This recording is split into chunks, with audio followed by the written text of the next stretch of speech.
দর্শক, আপনার মনেও হয়তো এই প্রশ্নটা ঘুরপাক খাচ্ছে।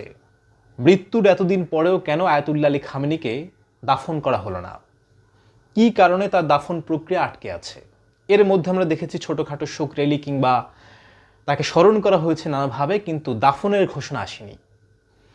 সব মিলিয়ে প্রায় 7 সপ্তাহ চলে গেছে, কিন্তু খামেনিকে দাফন করা হয়নি। কিন্তু কেন?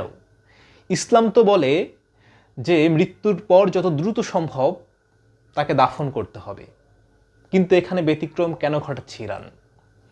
এ নিয়ে খোদ পশ্চিমা গণমাধ্যম প্রশ্ন তুলছে। তারা বিশ্লেষণে বলছে যে ইরান আসলে ভয় পাচ্ছে খামেনিকে দাফন করতে গিয়ে। কেন ভয় পাচ্ছে? খামেনি হচ্ছে এতই জনপ্রিয় ক্যারেক্টার যে অসংখ্য লোক তার জানাজায় আসবে, অগণিত লোক তাকে দেখতে আসবে শেষবারের মতো, এবং সেই ভিড় সামলানো যাবে কিনা কিংবা সেই ভিড়ে নতুন করে ইসরায়েলি অ্যাটাক হবে কিনা, সেই শঙ্কা থেকেই খামেনিকে দাফন করা হচ্ছে না। অন্যদিকে আরও একটা ব্যাখ্যা আছে।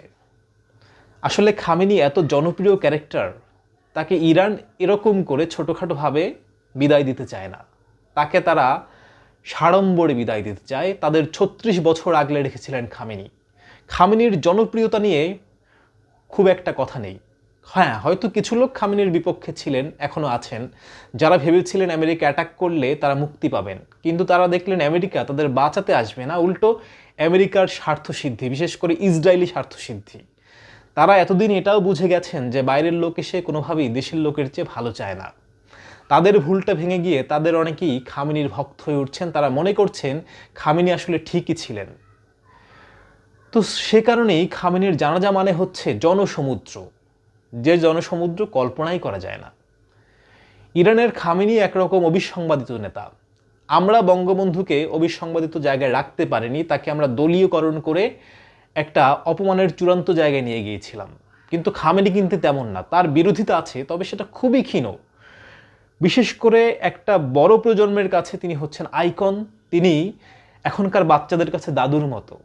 খামেনি একটা মিথ, খামেনি একটা রূপকথার চরিত্র, খামেনি একটা রহস্য, খামেনি একরকম ভালোবাসা।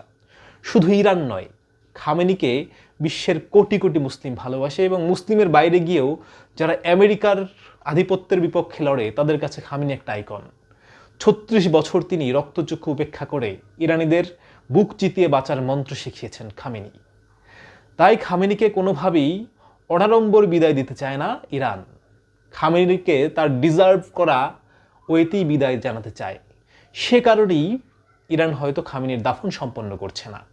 বিপরীতে আরও একটা ঘটনা ঘটতে পারে। খামেনির মরদেহ ইরানের জন্য একটা